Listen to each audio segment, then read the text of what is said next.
काशीपुर की रोड पूरी हो जाएगी, जो फ्लाईओवर वाला है 15 जनवरी तक। सर्विस रोड 15 अक्टूबर तक बन जाएगी। ये मैंने आज इन लोगों को बुलाया था। इसमें कोरोना की वजह से 2-2.5 महीने पीछे चले गए हैं। अगर तीसरी लहर नहीं आती है तो उन्होंने आज वादा किया है मुझसे कि साहब आपने इसमें बहुत बार उठाया है, आपने ऊपर अधिकारियों को बात करी, उससे तेजी आई है, परंतु कुछ चीज़ें ऐसी हो गई कि हम चाह के भी नहीं कर पाए। कोरोना में लेबर कभी नहीं आई, कभी कुछ हो गया, कभी कुछ हो गया। अब काम हम लगा रहे हैं, तेज़ी से चल रहा है। 15 अक्टूबर तक हम सर्विस रोड बना के आपको दे देंगे और 15 जनवरी तक हम पूरा इसको ओवरफ्लाई बना के आपको दे देंगे। इसमें एक सदस्य जो आता है रेलवे का, वो अपने सामने ही सब कुछ कराते हैं। जो सदस्य आता है अपने सामने कराते हैं। रेलवे से क्लियरेंस मिल गई थी लेकिन फिर भी काम आगे नहीं बढ़ा। तो क्लियरेंस में जो सदस्य को आके स्टील गार्डर अपने सामने डालना था वो नहीं आ पा रहा है डर के मारे। अब वो इस बीच उसको बता दिया गया यहाँ कोरोना नहीं है, वो गोरखपुर का है। जी अभी हुआ है उसका। ये सारी चीजें मैंने आज इनको पता करी है।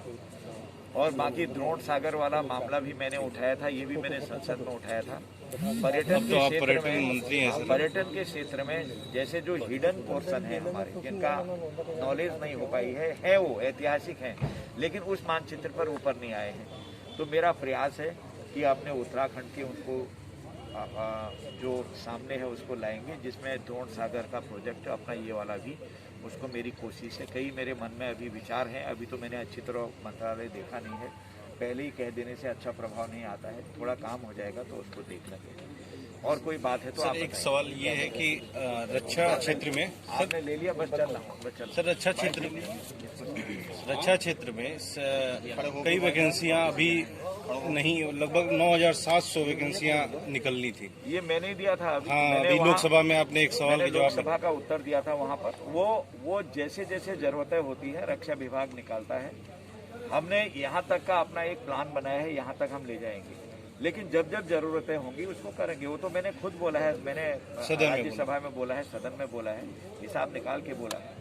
उसमें कोई चिंता का विषय नहीं है। उसका उत्तर भी दिया होगा हम। सर, बाइट ले लेते हैं।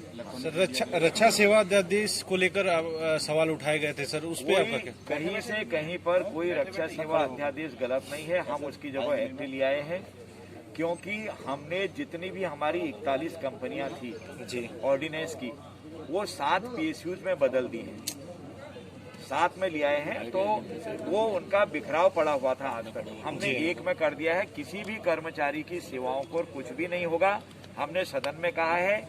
और वो उसमें सनसेट क्लॉज हमने जोड़ दी है, इसको लिख लें आप, सनसेट क्लॉज। और सनसेट क्लॉज का मतलब है कि 1 साल तक ये प्रभावी रहेगा, 1 साल के बाद ऑटोमेटिक खत्म हो जाएगा। सर, इसमें कह रहे हैं कर्मचारी हित प्रभावित हो रहा है, कोई नहीं, यही तो मैं कह रहा हूँ, कोई भी कर्मचारी हित प्रभावित नहीं है। जो अधिकार कर्मचारियों को मिले हुए थे पहले, वैसे ही चलते रहेंगे। सिर्फ जिससे हमारी कार्य क्षमता बढ़े, देश की सुरक्षा बढ़े। और पूर्वी क्षेत्रों को, आपने उत्तर क्षेत्र को देख लिया है, वहाँ पर किस तरह की घटनाएं आज हो रही हैं, दुश्मन कैसा कर रहे हैं हमारे साथ, आपको पता है। उसमें अगर कर्मचारियों ने कह दिया हम हड़ताल करेंगे, जैसा उन्होंने कहा, हमने कहा जब हम एक कर रहे हैं इनको और इनके 7 PSUs बना रहे हैं, तो उन्होंने कहा नहीं, ये मेरे कर्मचारी हित हो जाएगा। हमने कहा कहीं नहीं होगा, उन्होंने कहा हड़ताल कर देंगे। अब रेल से यहाँ पर तो गोला बारूद भरा हुआ है, आपने हड़ताल कर दी, नहीं जाने दिया, या आपने सामान नहीं बनाया अंदर। वो बैन करना राष्ट्र के हित में जरूरी था। और जब सनसेट क्लॉज